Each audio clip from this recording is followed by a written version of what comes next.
amanah raya. Ustaz Fikri kita. Dia pergi amanah raya kata, oh ada tanah, ada duit. Okey, tak apa, duit kami urus. Tanah nanti urus kemudian, jawab pusaka.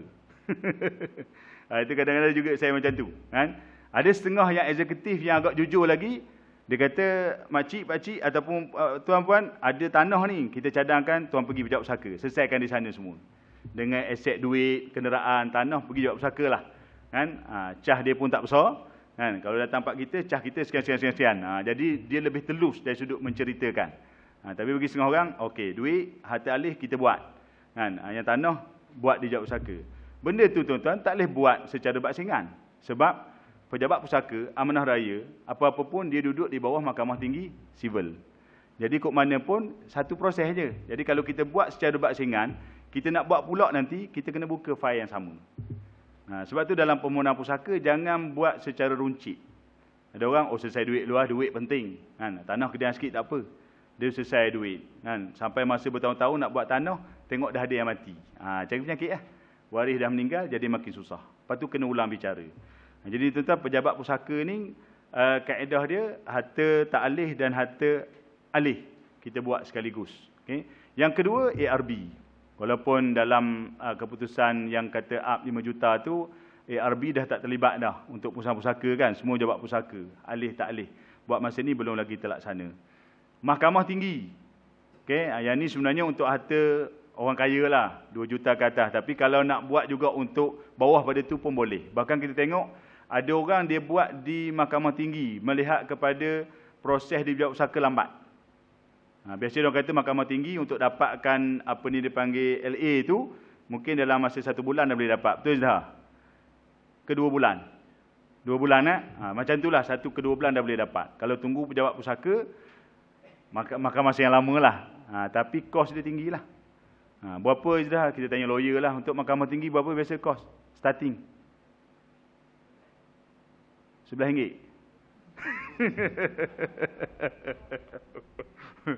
RM11,000. Itulah dia punya cerita dia. Kan? Situ cabaran dia. Kan? Saya bantu satu kes di KL, di Selangor tu, suami meninggal dari isteri. Dia siap tanya, Ustaz, kena pakai lawyer tak? Kena pakai lawyer tak? Kena pakai, susah hati dia, pakai lawyer kena bayar mahal. Aduh, ya Allah. Akhirnya, buat masuk pusaka kecil. Tapi lambat lah. Kalau nak bawa masuk ke Mahkamah Tinggi, mungkin cepat, tapi kos dia tinggi. Situ kena baca belaka lah tuan-tuan. Kena baca semua. Jadi tak semestinya harta Mahkamah Tinggi ni 2 juta saja, bawah pun boleh. Kalau nak lebih cepat. Sebab untuk dapat LA, sebab di Mahkamah Tinggi ni dia ada 2 step. Pertama LA tu dah boleh cairkan aset, nak jual dan sebagainya. Yang kedua perintah pembahagian. Kalau pusaka dia tak ada LA dah, dia perintah pembahagian sahaja. Terus je kalau settle. Kalau sangkut tu pentadbir lah. Tapi macam LA lah juga, tapi dia tak sama dia punya situasi dia. Okay. Yang keempat tuan-tuan, Mahkamah Syariah. Mahkamah Syariah ni perlu tak sebenarnya?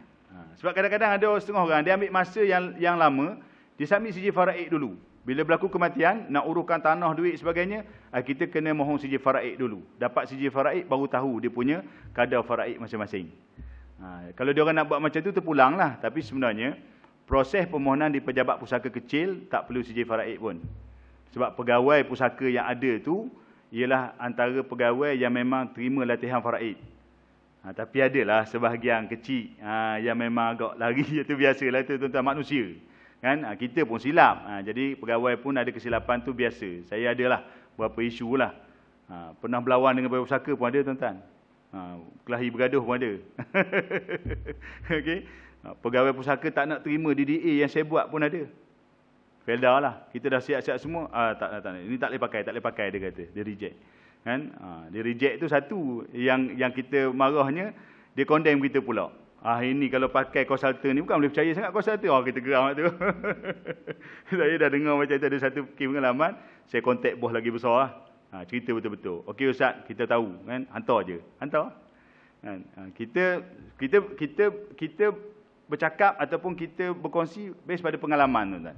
Kan? Jadi pengalaman tu datang, benda tu selesai, so kita boleh selesai. Okey, jadi CJ Faraid ni tuan-tuan, dia bukan mandatori tau. Permohonan di amanah raya memang nak CJ Faraid. Tu. Okey. Di pejabat pusaka tak semestinya, kecuali kalau ada isu-isu berat. Pegawai pusaka pun pening. Dia berbelit-belit. Macam ada satu kes di Terengganu saya bantu. Si mati dia tak ada anak, tapi dia punya harta dia tu pergi berterabur lah dengan suami, lepas tu pergi ke anak saudara, suami dia pula duda ada anak, dia berlapis-lapis. Masa bicara kuasa, saya dah setting cantik dah, tapi waris ni dia bakal dia stres kot. Dia stres kan. Pegawai ni dia bukan cakap lemah lembut, dia tak ada macam tu kan. Dia dengan cengengnya, dengan jerakahnya sebagainya, tu lah standard dia orang kan. Sebab dia tak nak lah waris ni nak serius kan. Jadi dia stres apa semua, dia terkeluar cerita tu jadi berbelit-belit. Pening nak cerita sini, ada maklumat tak apa jelas. Akhirnya pegawai kata, tak boleh jadi gini ni kan, tangguh dulu, awak kena tuntut CJ Faraid di Mahkamah Syariah. Kalau kes macam tu, itu boleh jadi berlaku lah, kena dapatkan CJ Faraid.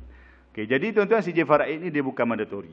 Cuma saya nak kongsi di sini, CJ Faraid ni perlu untuk setengah-setengah institusi kewangan. Contoh kata si mati ada tabung haji. Duit dan tabung haji, bukan tabung haji tu. Dia ada duit dan simpanan tabung haji dan tak ada penama. Macam mana nak keluarkan duit? Habis bateri dah. Macam mana nak keluarkan duit dalam akaun tabung haji tu? Kalau contohnya dia tak nak bawa masuk ke pejabat pusaka ataupun amanah raya. Dia nak keluar lebih awal. Okey, dia boleh mohon CJ Faraid. Dan tabung haji akan keluarkan duit tu mengikut sijil tu. Tapi cabaran dia, CJ Faraid ni tak semua negeri standard dia sama. Saya tak ada pengalaman di Perak, tapi pengalaman di Terengganu, Pahang, saya nampak lebih mudah kan. Saya pun ada bantu kes CJ Faraid di Pahang, mudah. Saya ada kes di negeri-negeri lain, kadang-kadang kena pakai peguam. Mahkamah nak pakai peguam juga. Jadi bila pakai peguam, dia kos dia itulah. Jadi di situ kena tengok pada negeri-negeri. Di Perak saya tak pasti. Ada extension tak?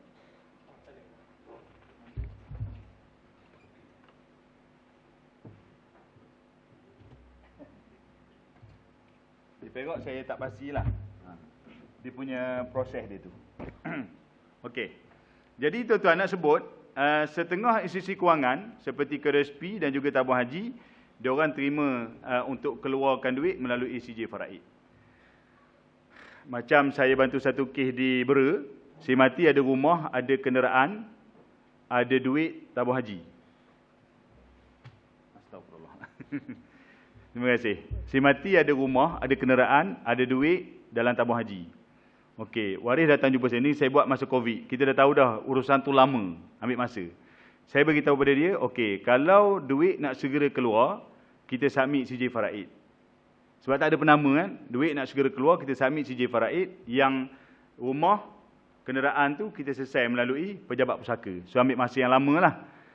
So untuk CJ Faraid, dalam sebulan je settle. Submit CJ Faraid, dapat keluar, pergi tabung haji, keluar duit. Jadi sebulan settle lah. Kalau nak sekali dengan pejabat pusaka, so mungkin terpaksa tunggu 5-6 bulan ataupun lebih lagi. Tu teknikal-teknikal yang kita kena nasihatkan waris lah, kena tengok macam tu. Itu idea-idea lah, terpulang pada dia lah. Kalau dia nak, dia terima. KRSP pun macam tu. Dan satu lagi tuan-tuan, kenderaan. Kita share di sini. Kenderaan, pengalaman saya di Pahang, Terengganu, dan kita dapat maklumat di Kedah juga. Setakat ni kita ada Kelantan juga sama. 4 negeri.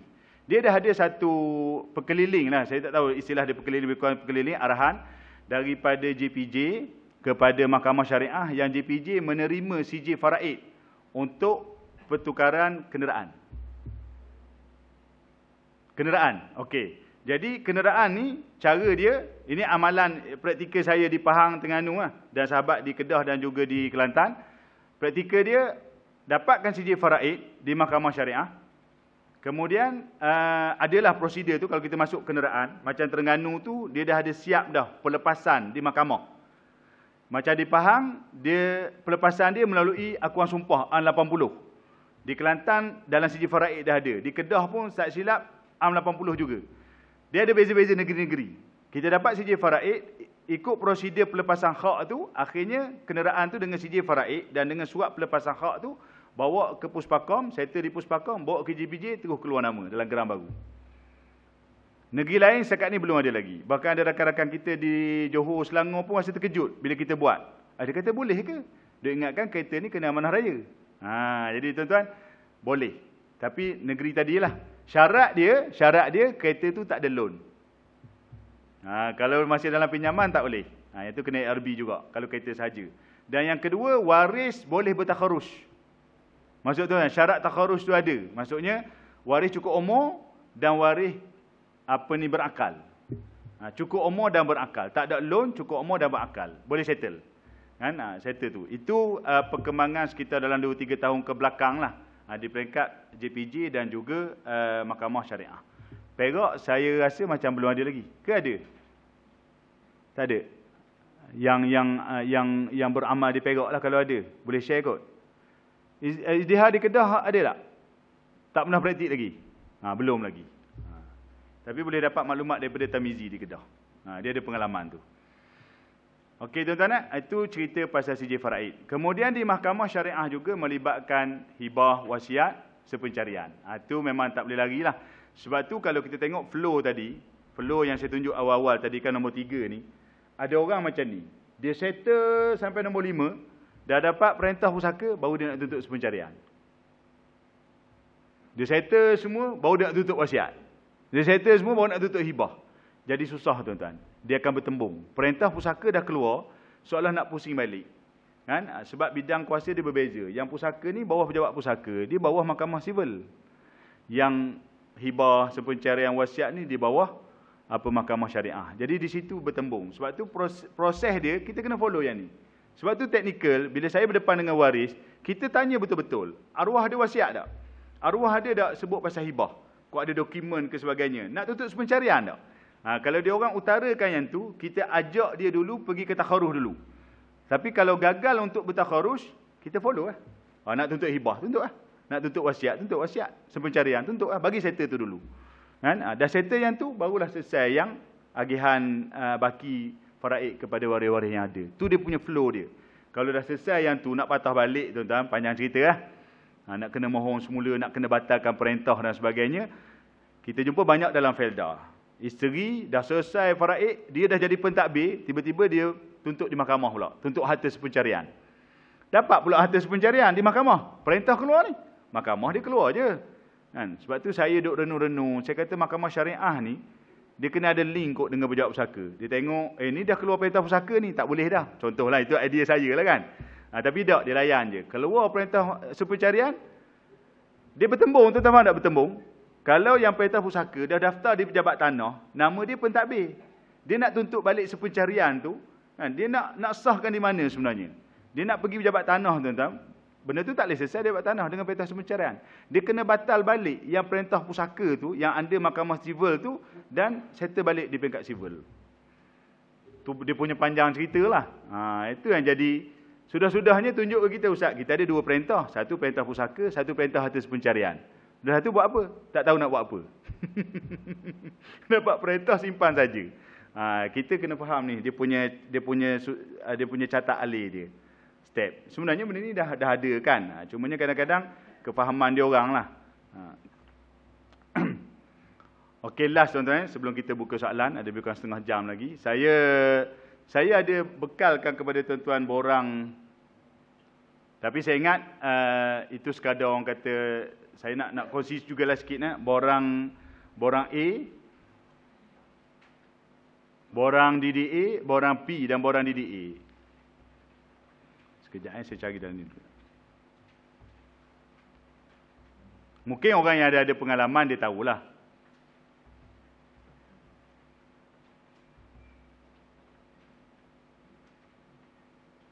Okey. Orang yang dah ada pengalaman, sekarang ni borang A ni dah ada dalam online. Ada setengah pejabat pusaka memang dia nak online. Kalau atas tolak ansur tu dia terima je lah manual ni. Okay? Jadi ni borang A, borang permohonan pusaka ni. Jadi kalau kita tengok borang ni, macam biasalah.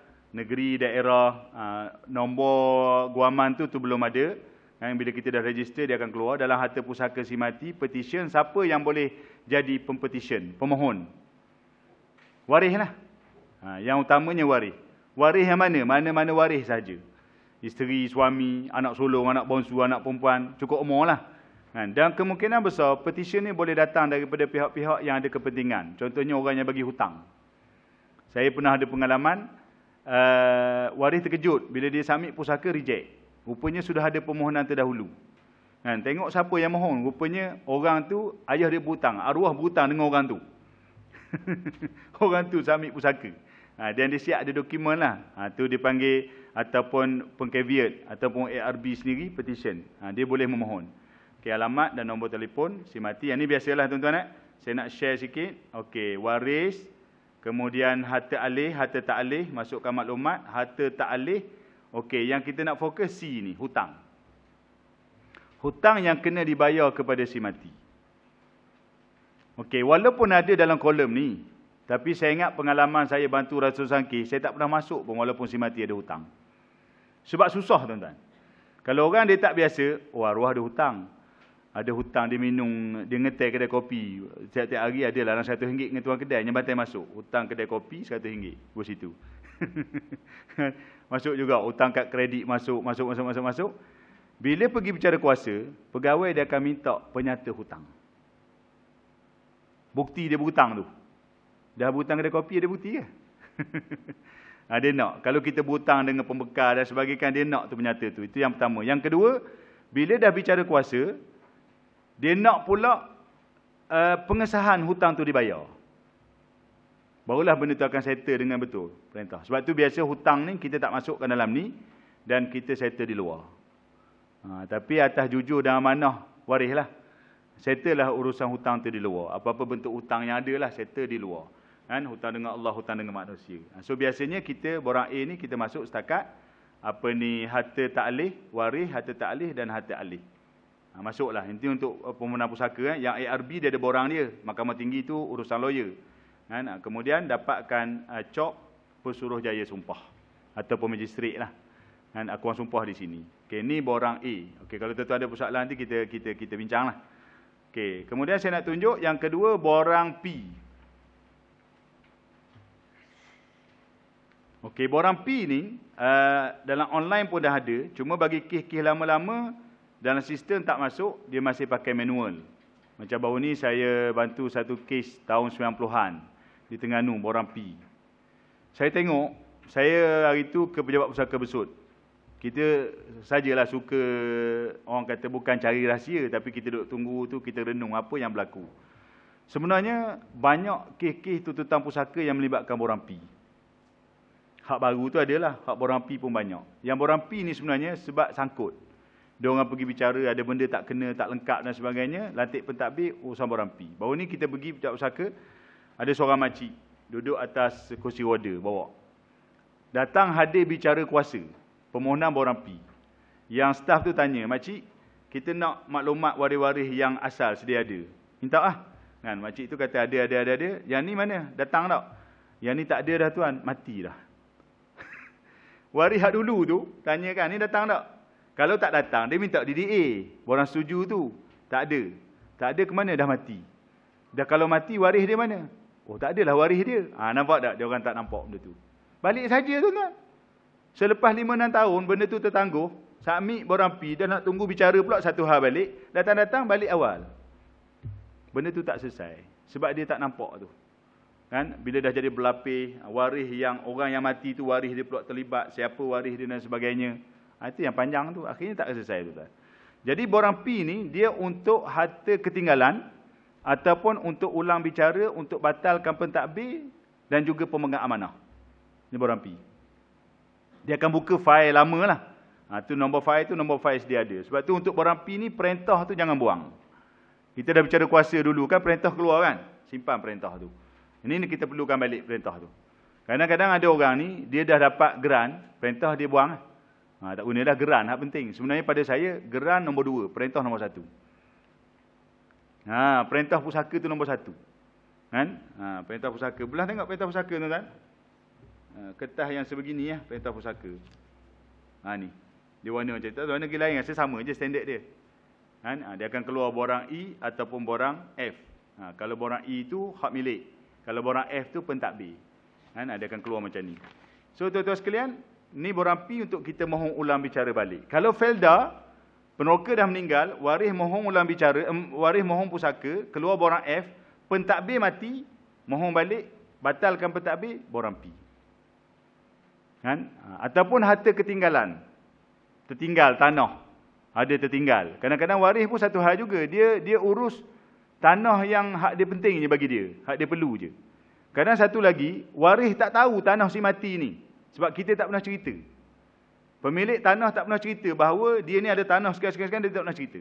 Jadi waris, dia tahu hak sekat tahu, dia buat. Tiba-tiba muncul hak lain pula. Terpaksa ulang bicara. Tu sayang. Sebab tu, kita suka kongsi harta yang kita ada masa kita hidup ni tuan-tuan. Kongsilah dengan waris-waris kita. Share lah. Jangan duk takutlah, duk sembunyilah. Kadang-kadang ada ayah mak, kalau anak tanya ayah tak pernah tunjuk gerang-gerang tanah ayah ni. Kita pun tak tahu kat mana. Aku lambat lagi nak mati. Ayah jawab kan. Jadi sensitif tuan-tuan. Jadi tak boleh cerita, kongsi. Okey, jadi borang P ni untuk ni lah. Jadi masuk sama dalam harta pusaka. Kemudian permohonan berikutnya, masuklah nama, nombor IC. Kemudian tulislah bawah tu apa. Masya Allah. Oh, dia tak boleh baca word. Tapi tuan-tuan tengok yang tu tak? Permohonan yang dipohon tu apa? Batal pentadbir, batal pemegang amanah, ulang bicara harta ketinggalan dan sebagainya. Okay, ini borang P. Dan untuk borang P ni, kalau macam yang saya tunjuk ni, kalau ada waris-waris baru, walaupun dalam borang tu dia tidak ada borang khas untuk waris, saya ambil inisiatif, kalau ada waris baru berlapis-lapis, saya akan siapkan satu dokumen lain untuk waris. Kita buat yang tu, memudahkan pegawai. Okey, yang last tuan-tuan, borang DDA. Oh, hak ni pun penting. Nanti kita buka soalan. Borang DDA inilah sebenarnya punca kuasa utama bagi waris yang tak boleh hadir. Sebenarnya pada saya bukan tak boleh hadir. Kalau pengalaman saya tak bagi hadir. Saya kata tak payah hadir lah. Kan? Kadang waris dia seronok tak payah hadir Ustaz. Kok kena hadir? Panggil tak payah hadir. Kita siapkan borang DDA. Yang penting keputusan dah ada. Hak tu paling penting. Kalau keputusan tak ada, tak payah cerita borang DDA ni. Keputusan kena ada. Sebab tu pentingnya bila dalam permohonan pusaka ni, runding cara antara waris dibuat dan sudah ada keputusan. So kita pergi bicara kuasa, bawa keputusan. Bukan pergi nak bincang. Pergi nak bincang tuan-tuan, balik awal lah. Tak selesai. Kita pergi bawa keputusan. Bawa keputusan, salah satu keputusan, petunjuk kepada keputusan tu, borang DDA lah. Musim COVID, yang pergi bicara boleh berapa orang je pergi? 3 orang. Tak lagi ramai. So saya nampak musim PKP ni ada hikmah besar, memang kena study betul borang DDA. Dan kena ada keputusan. Kena masuk keputusan. Okey, kalau kita tengok dalam borang DDA tu, tuan boleh cek. Hak lain tu standard biasalah, nombor guamat, nombor fail, harta pusaka siapa si mati. Surat persetujuan tu, itu setiap waris tanda tangan. Bayang kalau berlapis, kalau macam lawyer muda kita Izzah 47 lapis, berapa ratus orang waris dah? 150 waris. Maknanya kalau hadir bicara 2 orang, nak ada 148 DDA lah. Contoh itulah kan. Hadir bicara 3 orang, 147 DDA. Dalam tu siap keputusan. Jenuh lah. Pikul borang DDA bawa beg besar. Tuan-tuan, ni DDA. DDA ni mewakili waris yang tak boleh hadir ataupun waris tak nak hadir. Keputusan dah ada. Jadi dalam tu kita masuk kalau harta alih apa dia, harta tak alih yang kita submit dalam borang A tu. Masuk dalam ni. Okey? Kalau contohnya ada ketinggalan, boleh masuk balik tak? Untuk harta alih boleh masuk balik. Kalau tertinggal, contoh katalah masa submit borang A tu, ada tertinggal account bank satu. Kan? Masa bicara kuasa, bawa je account bank tu. Rumah tanah tak boleh dah. Sebab rumah tanah dia perlukan pada penilaian, jabatan penilaian. Yang tu kena submit kemudian. Sebab tu tuan-tuan, confirm betul-betul. Sebelum permohonan dibuat, pastikan harta tu complete. Harta si mati tu. Memang lengkap. Jadi kita kena bermula sekarang. Kita tak boleh sembunyilah harta kita. Faham tak tuan-tuan? Kadang-kadang kita, saya pengalaman dengan penoka-penoka di Pahang, di Terengganu, Pancang Pahang, dia orang asal orang Kedah, orang Perlis. Kan? Saya tanya Pakcik ada tanah lain tak? Ada Ustaz tu banyak, di Perlis, di Kedah ada, tapi tanah syarikat dengan adik-beradik. Dah geran ada, geran pun tak ada, ada sana. Jangan Pakcik. Pakcik kena photostate geran. Hak asal tu biarlah dengan abang kita, Pakcik photostate, simpan di rumah. Nanti bila Pakcik meninggal, anak-anak tak tahu, dia selesaikan feda je. Yang di Kedah, di Perlis, dia orang tak selesaikan. Sebab dia orang tak tahu. Dia orang tak ada maklumat. Nampak tak tuan-tuan? Tu ilmu pengurusan tu daripada kita. Jadi, okey, balik pada DDA, harta alih masuk. Kemudian tuan-tuan, nombor 2 tu, ini yang sangat penting. Yang banyak mengelirukan waris, dia ada 3 pilihan. A faraid. A faraid. Orang nampak, oh faraid, kita faraid lah. Faraid. So tuan-tuan pilih A, padang lah, bukan padang, garis yang B dengan C. So pilih A semua faraid. Jadi bila semua faraid, kalau duit, kalau tanah apa semua tu yang masuk nama penuh tu. Okey. B persetujuan dalam jadual di belakang tu. Sebelah tu ada jadual 1, jadual 2. Saya lebih suka B. Sebab B ni dia konsep takharus ada dalam tu. Kok mana pun saya suka B. Sebab kalau A tuan-tuan ikut faraid, kalau harta tu tanah sahaja, nampak dia boleh masuk nama waris dalam siap geran. Tapi kalau kenderaan nak faraid macam mana? Dalam geran nak masuk banyak nama, tak boleh. Kenderaan seorang je terima. Jadi kalau ada kereta, better pilih B lah. Dan nak faraid macam mana Ustaz? Tu bincang di luar lah. Kereta kita lepas kepada kakak. Kakak tak ada kereta lagi lepas. Tapi kakak bayarlah 10,000. 10,000 tu nanti kakak bayar. Kalau rasa tak percaya pada kakak, masa bicara kuasa tu kakak datang, bawa duit siap-siap kakak. Ada tuan-tuan berlaku, bawa duit siap-siap, bayar depan pegawai. Ni 10,000, saya terima kereta ni duit saya bayar untuk adik-adik saya tebus. Bagi terus masa tu. Ada macam tu. Tapi kalau saya tak pernah lagi lah setakat ni sampai tahap begitu. Kalau percaya, uruskan di luar. Sebab tu kata perlu kepada orang yang boleh bagi nasihat yang terbaik. Okey, C tu takharuh juga. Tapi tu memang serah mutlak.